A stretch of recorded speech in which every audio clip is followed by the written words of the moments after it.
Sa simula ng pelikula, ipinakita ang isang naglalarong lobo, ngunit dahil sa kawalang ingat nito, nadulas siya at muntik nang mahulog sa bangin.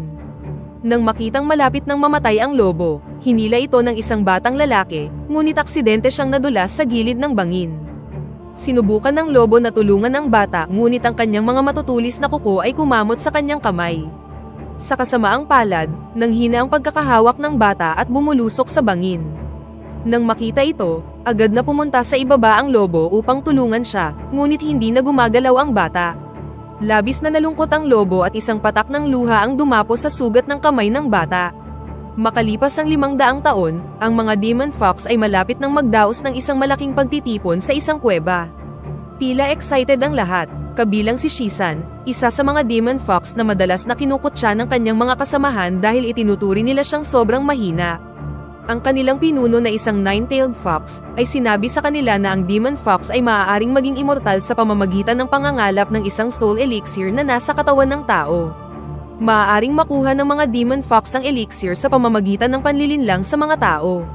Kapag nakuha nila ang soul elixir, ang tao ay mamamatay. Inihayag ng demon fox leader na ang white elixir ay makikita sa 15 ng susunod na buwan. Ang white elixir ay isang espesyal na elixir na lalabas lamang isang beses sa 1,000 taon. Ito ay espesyal dahil ang demon fox na makakakuha nito ay agad na magiging immortal, at makakakuha ng 9 tails nang hindi na ginagawa ang pagkolekta ng iba pang mga elixir. Pagkatapos ay itinalaga ng demon fox leader, na nabunyag na lolo din ni Shisan, na hanapin ni Shisan ang white elixir. Hindi lang yun, binigyan din niya si Shisan ng isang punyal na kayang pumatay ng kahit na anong nilalang. Gayunpaman, si Shisan, na matigas ang ulo, ay desperadong ninakaw ang magic heirloom ng kanyang lolo at agad na umalis. Pagkatapos ay inutusan ng demon fox leader ang guardian ni Shisan na subaybayan at tulungan siyang makuha ang white elixir.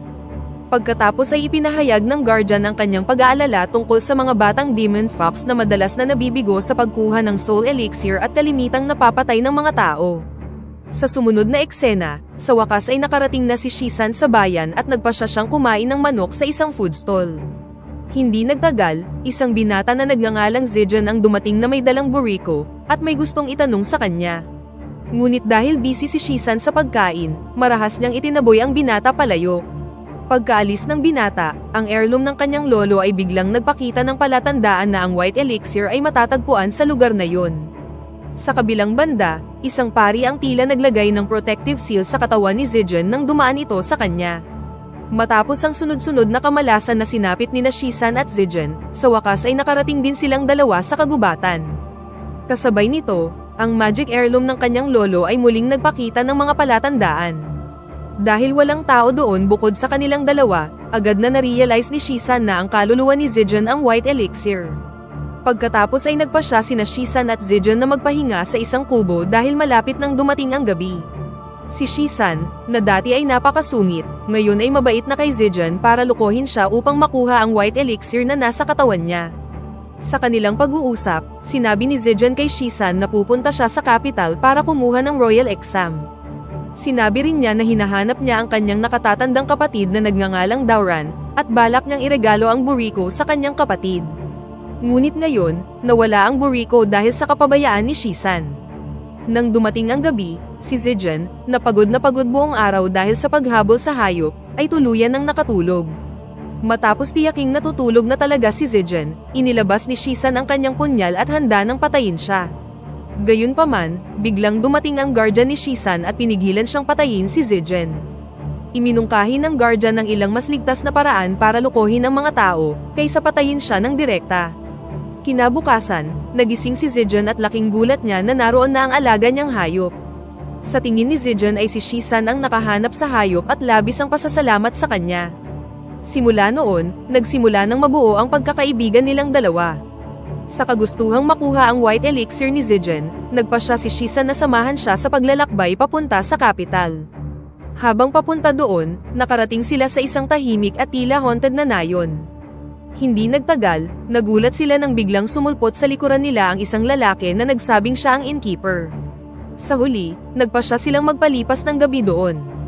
Lumalabas na maraming estudyante ang nag-aaral sa inn para sa exam, na lalong nagpasigla kay Zijon sa pag-aaral. Kinagabihan, Habang naglalakad si Zijan sa koridor ng inn para hanapin si Shisan, nakasalubong niya ang innkeeper na hiniling sa kanya na tumingin sa ibabaw ng pool. Habang lumalapit si Zijan sa ibabaw ng pool, bigla siyang hinila ng isang mahabang dila papunta sa ibang dimensyon. Nabigla si Zijan at nagulat sa innkeeper na nag-transform sa isang malaking demon frog. Pagkatapos ay sinubukan siyang atakihin ng demonyo gamit ang kanyang dila, ngunit ang kanyang pagtatangka ay napigilan ni Shisan na dumating sa tamang oras upang tulungan siya. Naiwasan ni Shisan at Zijan ang tongue attack ng napakaliksing demonyo, hanggang sa tuluyang isinakripisyo ni Shisan ang kanyang buhay at nilamon ang buhay ng demon frog. Nang makita ito, agad na tumakas ang takot na si Zijan sa lugar. Sa hindi inaasahang pagkakataon, lumalabas na si Shisan at ang demon frog ay magkaibigan. Sinadya nilang gumawa ng ploy para takutin si Zijan bilang bahagi ng plano na kunin ang white elixir mula sa kanyang katawan. Ngunit sa hindi inaasahang pagkakataon, bumalik si Zijan na may dalang gunpowder at apoy. Dahil bumalik si Zijan, muling pumasok si Shisan sa bibig ng demon frog. Pagkarating ni Zijan, gumamit ang frog ng suction technique at sinipsip ang lahat ng nasa harap nito, kasama ang apoy at gunpowder na dala ni Zijan. Hindi nagtagal, sumabog ang bibig ng demon frog, at tumilapon palabas si Shisan. Si Shisan, na nanghihina ang katawan dahil sa tama ng pagsabog, ay naisiwalat ang kanyang tunay na anyo kay Zijan. Gayunpaman, agad na kumilos ang guardian ni Shisan at pinatulog si Zijan. Kinabukasan, nasa bangka si Shisan kasama ang kanyang guardian pati na rin ang demon frog na nasa anyong tao. Iminungkahi ng guardian ni Shisan na dalhin niya si Zijan sa Jiangkang City, para malaman nila kung puti o itim na elixir ang nasa katawan niya. Sa Jiangkang City, meron isang tao na makapagkukumpirma nito. Dahil alam na ni Zijan ang pagkakakilanlan ni Shisan, iminungkahi ng kanyang guardian na gumawa siya ng kwento para makuha ang tiwala ni Zijan. Hindi nagtagal, nagising na si Zijan. Ibinunyag ni Shisan ang kanyang tunay na pagkakakilanlan na siya ay isang demon fox at gumawa ng isang pekeng kwento. Naniwala naman ang inosenteng si Zijan, at pumayag na pumunta sa Jiangkang City. Pagdating sa lungsod, namangha si Zijan nang makita ang kagandahan ng lugar, na pinalamutian ng mga makukulay na parol at maraming magagandang babae. Ilang sandali pa, lumapit sa kanila ang isang batang lalaki at sinabing merong naghihintay kay Zijan. Naisip ni Zijan na ang naghihintay sa kanya ay ang kanyang nakatatandang kapatid. Gayunpaman, nag-alinlangan siya na pupunta ang kanyang kapatid sa isang lugar na nag-aalok ng makamundong kasiyahan tulad nito. Sinabihan si Zijan na pumasok sa isang silid, habang si Shisan naman ay naghintay sa labas kasama ang kanyang guardian na nagbalat kayo bilang isang babae. Sa loob ng silid, nakilala ni Zijan ang isang napakagandang babae na nagngangalang Yinglian. Nang makita ang babae, nabighani siya sa kagandahan at malambot na galaw nito. Nang parang na-hypnotize ng magic spell, muntik na siya nitong mapikot. Sa kabutihang palad, muli siyang nakabalik sa kanyang katinoan at humingi ng tawad sa pagiging niyang mapangahas. Ayon sa guardian ni Shisan, si Yinglian ay isang multo na nakakakita ng kulay ng human soul elixir. Sinubukan ni Yinglian na lapitan si Zijan, ngunit meron siyang protective seal sa kanyang katawan, kaya nahirapan siyang lumapit sa kanya. Pagkatapos ng kanilang kakaibang pagtatagpo, nahulog na si Zijan para kay Yinglian at nangakong papakasalan siya pagkatapos niyang maipasa ang royal exam. Nang marinig ito, natouch si Yinglian dahil may tao palang magmamahal sa kanya ng totoo. Habang natutulog si Zijan sa kanyang silid, sinabi ni Yinglian kay Shisan na hindi niya makita ang kulay ng soul elixir ni Zijan dahil meron siyang protective seal sa kanyang katawan. Nang sa tingin ng guardian ni Shisan ay walang silbi si Yinglian, pinahirapan niya ang babaeng multo. Matapos ang ilang araw na paglalakbay, sa wakas ay nakarating na sina Zijan at Shisan sa kabisera. Bago kumuha ng exam, naglaan si Zijan ng ilang oras para itanong sa mga tao kung nasaan ang kanyang kapatid, ngunit walang ni isa sa kanila ang nakakaalam. Sa hindi inaasahang pagkakataon, nabunyag na nagparehistro din si Shisan bilang isang test taker para patuloy siyang nasa tabi ni Zijan. Sa sumunod na eksena, kumuha na sina Zijan at Shisan ng exam, na tumagal hanggang madaling araw. Maraming examinees ang namatay dahil sa pagod at stress, kaya kinailangan ng mga supervisor na isecure ang mga kalahok dahil sila ay itinuturing na nakakagambala sa exam. Sa panahong yun, ang spirit form ni Yinglian ay lumapit kay Zijan upang suportahan siya. Gayunpaman, hindi sinasadyang napalabas niya ang espiritu ni Zijan at Shisan sa kanilang mga katawan. Habang nasa spirit form, nakita ni Zijon ang kanyang kapatid na kumukuha ng pagsusulit at hindi mapigilang mapaiyak. Nang hindi inaasahan, biglang nag-transform si Dauran sa isang masamang espiritu, na laging ginugulo ang mga examinees para bumagsak sila sa exam. Sa panahong yun, hindi nakilala ni Dauran si Zijon at hinila siya sa mundo ng mga espiritu. Lumalabas na matagal nang patay si Dauran, at gumagala pa rin ang kanyang espiritu dahil lagi siyang bumabagsak sa royal exam. Doon, napalibutan si Shisan ng mga curious spirit. Sa gitna ng hindi kanais-nais na sitwasyon, ang magic heirloom ng Nine-Tailed Fox ay nagbuga ng napakalakas na liwanag, na nagpaalala kay Dauran ng kanyang tunay na pagkakakilanlan at mga alaala kasama si Zijon. Nang maalala ni Dauran ang lahat, nawasak ang heirloom, at nawala rin ang lahat ng mga curious spirit. Bago mawala, sinabi ni Dauran kay Zijon na ang Demon Fox na palaging sumusunod sa kanya ay gusto lang makuha ang kanyang soul elixir. Pagkatapos kumuha ng pagsusulit, pumunta si Zijon kay Yinglian at nag-propose sa kanya. Noong una, tumanggi si Yinglian at inihayag ang kanyang tunay na pagkatao bilang isang multo. Nang marinig ito, nagulat si Zijon, ngunit totoong may gusto siya sa kanya at hindi basta-basta maglalaho ang kanyang nararamdaman. Pagkatapos ay niyaya ni Yinglian si Zijon na tumakas sa lugar na yon dahil pinapanood sila ni Shisan at ng kanyang guardian. Sa kabilang banda, pinatumba ni Shisan ang kanyang guardian at hinabol sina Zijon at Yinglian, na tumakas patungo sa isang tulay. Sinubukan ni Shisan na pigilan silang dalawa, ngunit hindi nagpatinag si Yinglian at inatake si Shisan. Nang matapos ang laban, ipinagtanggol pa rin ni Zijon si Shisan, kahit na sinabi sa kanya ni Yinglian na ang elixir lamang ang habol nito sa kanya.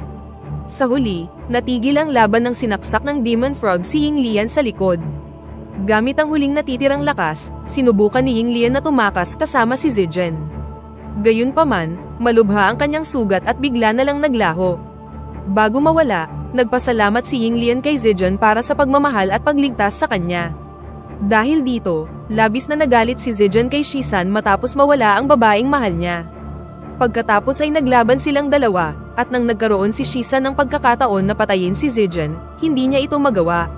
Sinabi ni Shisan na hindi na niya kukunin ang soul elixir ni Zijon, at sa halip, papatayin niya ang kanyang sarili gamit ang mahiwagang punyal.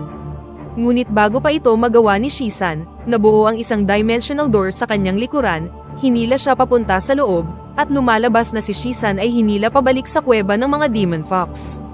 Dito nabunyag na ang kanyang lolo at ang pari ay naglagay ng protective seal kay Zijon, at matagal na nilang inoobserbahan ang dalawa. Ipinaliwanag ng kanyang lolo na si Zijon ang batang nagligtas kay Shisan 500 taon na ang nakalilipas. Sinabi ng kanyang lolo na ang white elixir ay makukuha lamang sa isang sakripisyo batay sa integridad ng isang tao, at si Shisan lamang ang maaaring kumuha nito. Nang marinig ito, nagmamadaling bumalik si Shisan kay Zijon. Hindi nagtagal, nagkita muli sina Zijon at Shisan. Sa ginawang kasalanan, humingi ng tawad si Shisan kay Zijon sa pagsisinungaling niya sa kanya. Sa hindi inaasahang pagkakataon, hindi nagalit si Zijon at pinatawad na siya. Dagdag pa dito, taos-puso pa niyang ibinigay ang kanyang soul elixir kay Shisan sa pamamagitan ng pagsaksak ng kanyang sarili. Pagkatapos nito, kinaladkad ni Shisan ang katawan ni Zijon sa gitna ng bamboo forest, hanggang sa makatagpo niya doon ang totoong Shisan. Lumalabas na ang Shisan na nakausap ni Zijon ay ang nagbabalat kayo lang na guardian ni Shisan. Pinaalam din ng guardian na ang soul elixir ni Zijon ay hindi puti, at lahat ng kanilang ginawa ay walang kabuluhan.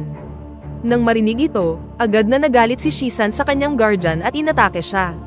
Kahit alam ni Shisan na mas mataas ang kaalaman ng kanyang guro, hindi siya sumuko at patuloy itong inatake. Sa gitna ng kanilang laban, ang kanyang guro ay nag-transform sa isang six-tailed demon fox, at ang kanyang mga pag-atake ay naging mas malakas. Mas lalong naging desperado si Shisan at sa huli, bumagsak siya sa lupa at malubhang nasugatan. Gamit ang isang deadly blow, plano ng kanyang guardian na patayin na si Shisan. Bago mamatay, inisip muli ni Shisan si Zijon at sinubukang hawakan ang kanyang soul elixir. Sa panahong yun, ang Black Soul Elixir ni Zijon ay naging puti, at si Shisan ay nag-transform sa isang nine-tailed immortal fox. Si Shisan, na ngayon ay nasa pareho ng antas ng Demon Fox Leader, ay hindi na isang kalaban na kayang talunin ng kanyang guardian. Pagkatapos ay nagawang talunin ni Shisan ang kanyang guardian, at nang papatayin na niya ito, muli niyang naalala ang mga salita ni Zijon, na hiniling sa kanya na maging isang mabuting Demon Fox. Dahil dito, hinayaan ni Shisan na mabuhay ang kanyang guardian. Si Shisan, na ngayon ay meron ng lakas kapantay ng isang Diyos, ay nakiusap sa pinuno ng mga Diyos na buhayin si Zijun mula sa kamatayan, kahit na nangangahulugan ito na mawawala ang lahat ng kanyang kapangyarihan. Nang makita ang katapatan sa kanyang puso, pinagbigyan ng Diyos ang kanyang kahilingan. Hindi nagtagal, muling nabuhay si Zijun, ngunit wala na siyang maalala tungkol kay Shisan. Isang araw, habang nasa kagubatan si Zijun, nakilala niya ang isang lobo na merong sugat sa paa. Dinala ni Zijun ang hayop sa kanyang tahanan at inalagaan ito hanggang sa gumaling ang kanyang sugat. Dito nabunyag na ang lobo ay si Shisan, na nawalan na ng lahat ng kapangyarihan at naging ordinaryong lobo na lang. Bagamat nakakalungkot na nakalimutan na siya ni Zijun, masaya pa rin si Shisan na muling nabuhay ang kanyang kaibigan. Ang mabait na si Zijun ay taos-pusong nag-alaga kay Shisan, at sila ngayon ay namuhay ng magkasama na parang magkaibigan na lumipat sa bagong pahina, at dito na nagtatapos ang pelikula. Pakipindot naman ang like button kung nagustuhan mo ang pelikula at kung hindi naman, pindutin mo ng 2 beses ang dislike button para lang makasiguro.